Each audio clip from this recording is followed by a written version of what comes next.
एक भड़वा अभी ताजा ताजा पैदा हुआ है जो अपने आप को हिंदू मंदिर का महंत कहता है, लेकिन उसकी वास्तविकता आज मैं आपको बताता हूँ और एक खास तोहफा उसके लिए मैंने बनाया है जिसकी घोषणा मैं इस वीडियो में करने जा रहा हूँ कि उनका बाप विनय दुबे अब उस भड़वे को दीपक त्यागी, अरे दीपक त्यागी तो आप जानते नहीं होंगे, उसका जो असली नाम आप जानते हैं वो है यतीश सरस्वती, वो जो भी नंद है बकचोद नंद, उसको हम उठा के अब लाने वाले हैं।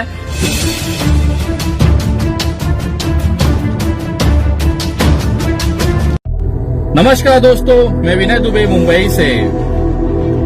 हिंदुस्तान में मुसलमान, इस्लाम एक ऐसी चीज है, एक ऐसी वस्तु हो गई है जिसके वजह से पूरा राजनीतिक उसके आसपास घूमता है। मुझे कभी कभी समझ में नहीं आता कि अगर ये इस्लाम और मुसलमान भारत में ना होता तो ये भारतीय जनता पार्टी वाले बेचारे भिखमंगे तो भूखे मर गए होते। आजकल जिसको देखो मोबाइल उठाता है और इस्लाम को खत्म करने की बातें करता है। एक भड़वा अभी ताजा ताजा पैदा हुआ है जो अपने आप को हिंदू मंदिर का महंत कहता है, लेकिन उसकी वास्तविकता आज मैं आपको बताता हूँ और एक खास तोहफा उसके लिए मैंने बनाया है जिसकी घोषणा मैं इस वीडियो में करने जा रहा हूँ।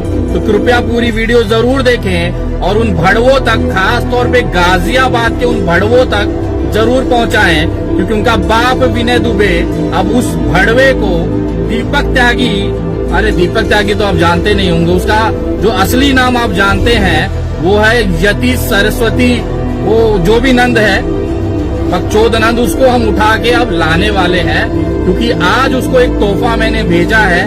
आशा करता हूँ बहुत जल्द आप लोगों को पता चल जाएगा। लेकिन ये जो दीपक त्यागी जो अपने आप को यति नरसिंहानंद सरस्वती बतलाता है, ये वही दीपक त्यागी है जिसके घर के अंदर उसके दादा, उसके बाप कांग्रेस के पदाधिकारी रहे हैं। आज जिस कांग्रेस को ये पानी पी पी कर गाली देता है, उसी कांग्रेस के पैसे से इस भड़वे ने विदेश जाकर पढ़ाई की, विदेशों में अय्याशियां की और वापस आने के बाद जब कुछ कर न पाया, सोचिए इतनी बड़ी बड़ी डिग्री होने के बावजूद ये भिखमंगा हिंदुओं को बेवकूफ बनाकर महंत बनकर उन्हें लूटता है। लूटता कैसे है सोचिए। पूरी जिंदगी इसके घर पर ये जो निवाला खाता था वो कांग्रेस का था, क्योंकि इसके दादा, इसके बाप कांग्रेस की कमेटी में पदाधिकारी थे, और आज यही भड़वा उसी कांग्रेस को गाली देता है जिसकी पूरी जिंदगी इसने रोटी खाई है। यहाँ तक तो ठीक था, ये खुद भी भोसड़ी वाला समाजवादी पार्टी के कोई पद पर रह के अपने गाजियाबाद में त्यागी समाज को एकजुट करता था, और उसने देखा कि ये सब बकचोदी करके कुछ होने वाला नहीं है। इसकी औकात, भले ही ये विदेश में पढ़ा था, लेकिन इसकी औकात एक साधारण सी नौकरी करने की नहीं थी।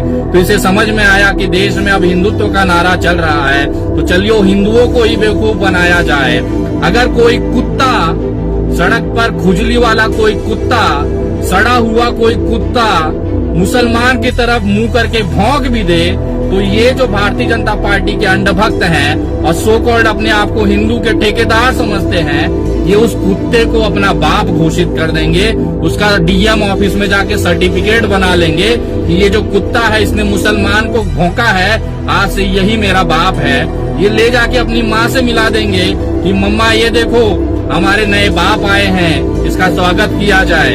ये इसलिए मैं कह रहा हूँ कि ये भोसड़ी वालों का कोई जात धर्म और दीन धर्म नहीं होता है। जो भी मुसलमानों को गाली दे देगा, ये उसे अपने कंधे पे बिठा के अपना बाप बना के घोषित करके पूरा ब्रह्मांड घूमेंगे।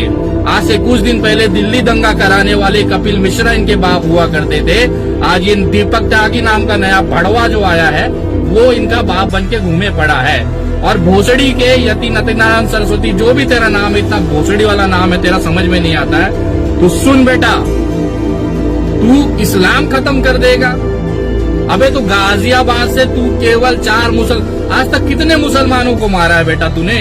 और तेरे साथ जितने ये चेले चपाटे घूमते उन तमाम लोगों से पूछना चाहता हूँ, आज तक कितने मुसलमानों का तुमने उखाड़ लिया है बताओ?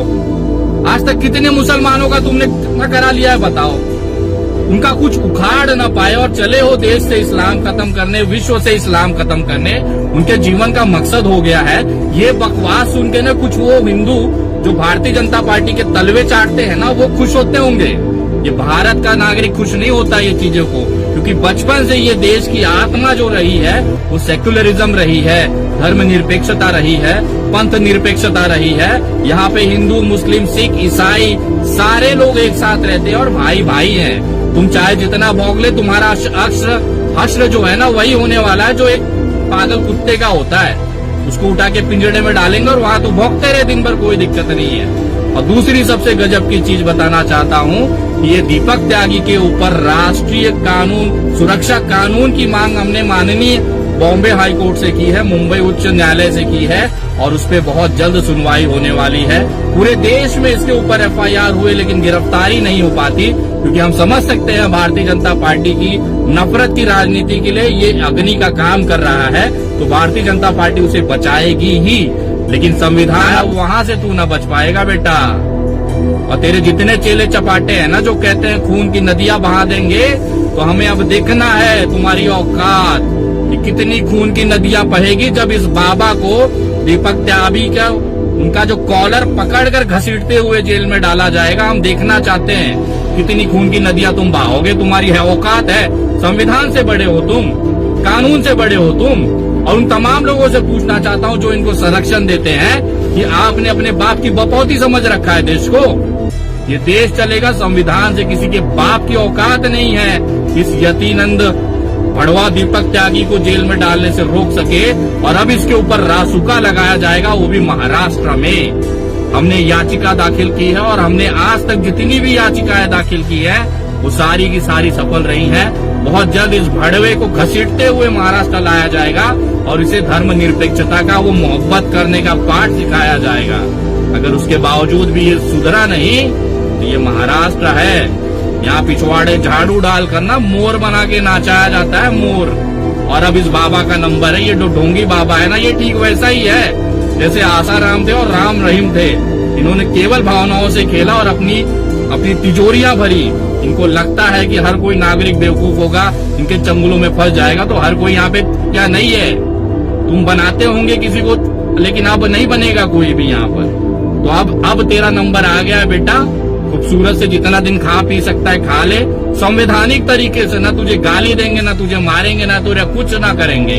संवैधानिक तरीके से कानूनी प्रक्रिया के अंदर तेरा कॉलर घसीटते हुए तुझे जेल में डालेंगे। उसके बाद तेरा इंतजार करेंगे कौन तेरा बाप तेरे को बचा सकता है। हमको भी अब देखना है बड़वे, तू इस्लाम खत्म करेगा, तू देश की एकता अखंडता को खत्म करेगा। तेरा बाप ना कर पाए, तेरा दादा ना कर पाए, भोसड़ी वाले तू कर पाएगा। चल कर ले, उखाड़ ले, तेरे को मौका देते हैं। तुझे घसीट के मुंबई लाया जाएगा, तुझे बल भर पेला जाएगा। यहाँ पे पिछवाड़े झाड़ू डाल के तेरे को मोर न बनाया। ये महाराष्ट्र की भूमि नहीं है। इंतजार कर, बस कुछ दिन और है बेटा, भौंक ले जितना भौंकना है। मैं धन्यवाद करता हूं कि न्यायपालिका का जो इस तरह के प्रावधान उन्होंने रखा है, इस तरह के पागल कुत्तों को जेल में डालने के लिए जो उचित व्यवस्थाएं हैं वो हमारे हाथों में दी है।